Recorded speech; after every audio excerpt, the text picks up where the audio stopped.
Dokken's Dream Warriors is one of those songs that could have only come out of the 80s, a perfect blend of heavy metal madness, movie magic, and the electricity that lived somewhere between horror and rock. To me, it's one of the best examples of how music and film harmonized with each other back then. Everything was bigger, louder, and more colorful, and Dream Warriors captured that whole spirit in one cocaine-filled, neon-lit explosion of metal.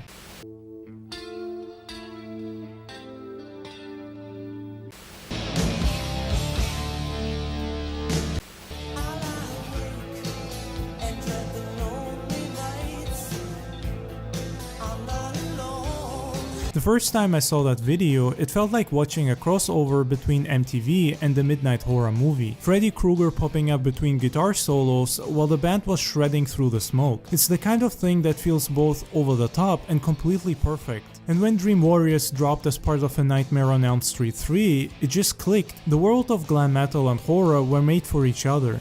I'm just hanging out here with a couple of my rock and roll buds from Dokken.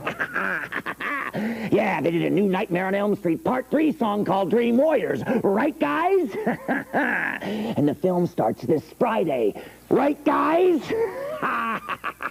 Right. So let's take a look at their video, and then maybe you and I, we could go out and grab a drink, maybe pick up a couple of girls, huh?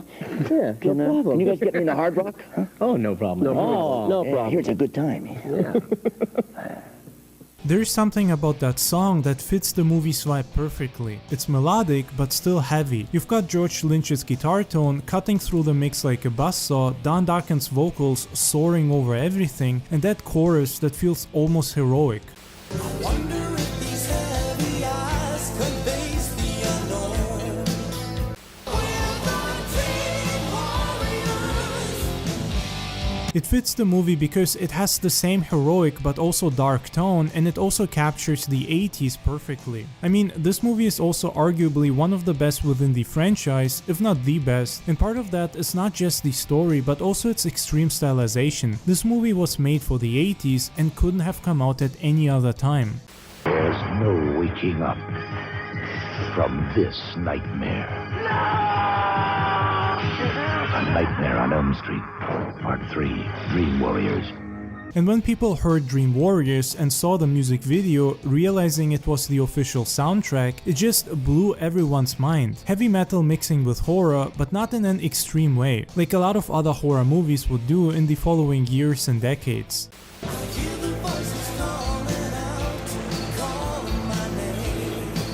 Dream Warriors was fun. It had a dark atmosphere because the movie was still horror, but it also had this heroic, almost slightly uplifting and hopeful tone, just like the movie. That's what made both the song and the movie work so well.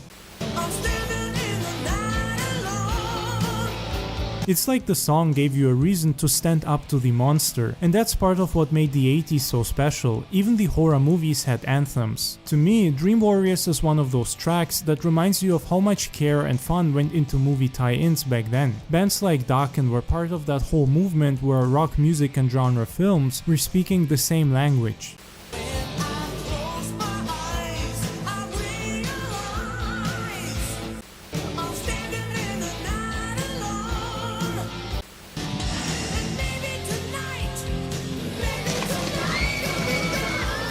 Both were rebellious, loud, and had a flair for the dramatic. When you put those worlds together, you've got something like this, a song that sounds like the climax of a film even without the visuals. The music video itself is such a time capsule. The lighting, the editing, the hair, it's all unapologetically 80s. But beyond the style, there's a real energy to it. You can tell everyone involved knew they were making something cool, even if it was a little ridiculous. And that's part of the charm. The 80s didn't overthink too much. You wanted to make a heavy metal anthem for a horror sequel? You did it. You put the band in the movie, you let Freddy crack a few one-liners and snore cocaine with George Lynch, and you gave the audience something to blast on cassette all summer.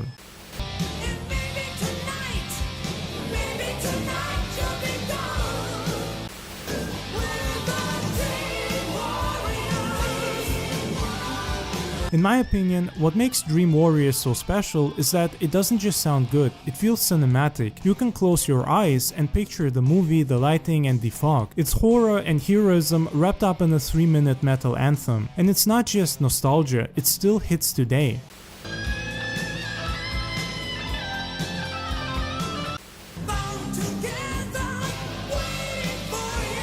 I think part of the reason it still holds up is because it came from a time when everything was still done with a sense of wonder. Music videos were shot on film, the effects were practical, and everything felt handcrafted. You can see the imperfections, and that's what gives it life. The fake walls, the fog machines, the exaggerated acting, it's all part of that VHS texture that makes it so fun to revisit. Looking back, I think Dream Warriors is one of those songs that sums up the entire spirit of 80s metal. It's over the top, cinematic, and full of heart. It's tied to a horror movie, but it stands on its own as a killer track. It's proof of how much creativity there was in that decade, how rock bands weren't afraid to experiment, and how films weren't afraid to let musicians become part of the story. When I throw on Dream Warriors today, it feels like slipping back into that era. The glow of tube TVs, the hum of VHS tapes, the smell of cheap popcorn and neon. It's the sound of an entire moment in pop culture when metal and horror were kings.